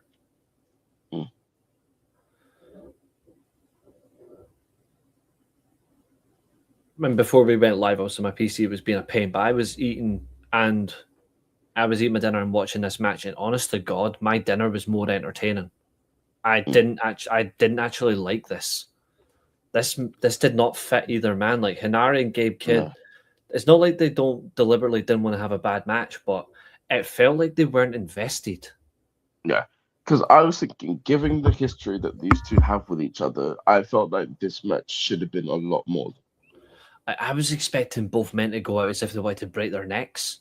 Like, you know, like it was like it's like that Raw match between Punk and Cena. You know, both of them are going to hit a pile driver regardless because they don't care about the rules. I'm expecting Gabe to hit a pile driver on Hinari to try and kill him, and I'm expecting Hinari to do a pile driver on Gabe Kidd to go, "Fuck you, you bald prick." Yeah, even though but I'm that's also not what bald. we got. We kind of saw that when Hinari. We got semi-hatred. Hinari in the table. Yeah. But this felt like a match that should have gone to like some kind of no contest, whether it be a double knockout, double DQ, or something like that. There's something about the tournament that's annoying. There's something about the tournament that's really annoying me as well. We haven't had a single no contest in this tournament. Yeah. And I'm like, can we just have one, please? Because this felt like the type of match that would have benefited from it. And it just didn't happen. Exactly. And I know it's maybe you shouldn't be wanting a no contest or a double disqualification in a tournament match, but in some matches you do because it actually spices up the tournament. And I want a double DQ, and I want to see it. Sometimes soon. It just makes sense as well, given who's actually wrestling in the matches. Exactly. But this like, was we're not just saying it. We're not just saying it for the sake of we want to see it happen. We want to see it happen because it makes sense for it to happen. Exactly.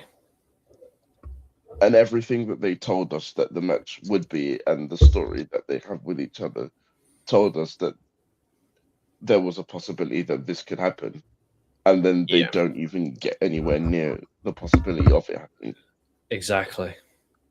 And it's a shame. Yeah, so for those 6 G1 days, the only day that I have any sort of appraisal for is probably the second Block B night. The rest of them were all tragic. Yeah, almost as tragic as Arsenal's hopes of defending their title. Really and sloppy. Looking at the card for tomorrow, it doesn't look like that's going to get any better. There's only because one. The matches, there's only one good match. There's tomorrow. only one good match yet, because the matches tomorrow are Yuto, Ice, and Sonada, which it's going to be horrible. Could be. It's hot or cold. It's either going to be a good match or it won't be. I don't think it's going to be good personally. I think Sonada's like nah, and then Tsuji's. Yuto Ice is already banged up. It's going to be hard for him anyway. Yeah. And then the match that I'm predicting is going to be another contender for worst in this tournament, which is going to be Jake Lee and Great O'Connor. This is going to be like watching death. This is a match that I'm honestly considering skipping tomorrow. I'm skipping it. We're not reviewing this match when we're next that's live. How over both of these guys I am at this point.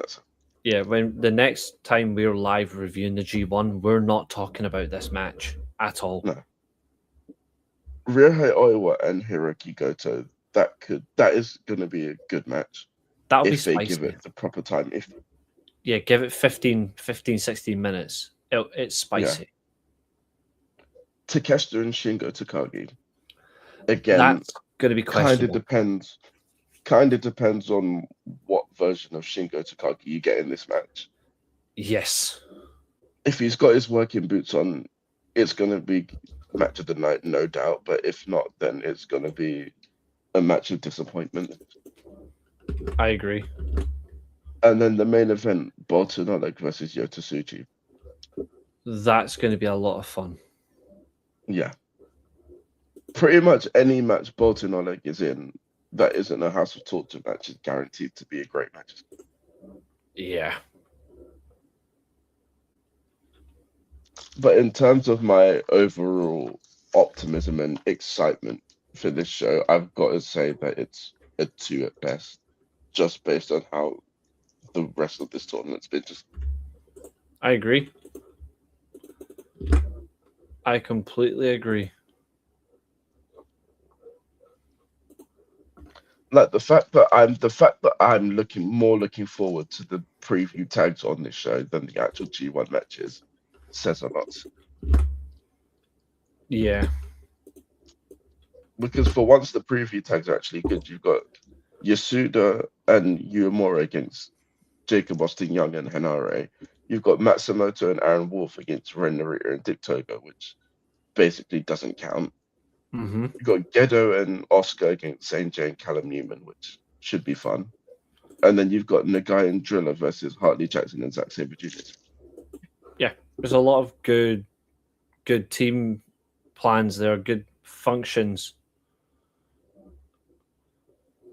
We're certainly going to see some excitement. I'm really looking forward to it. But in terms of the actual G1 portion of this show, the jury's definitely out. Yeah.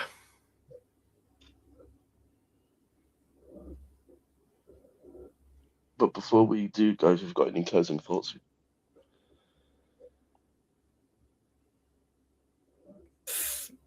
Fix up, otherwise we're just going to suffer. Fix up or we're going to suffer. Yeah.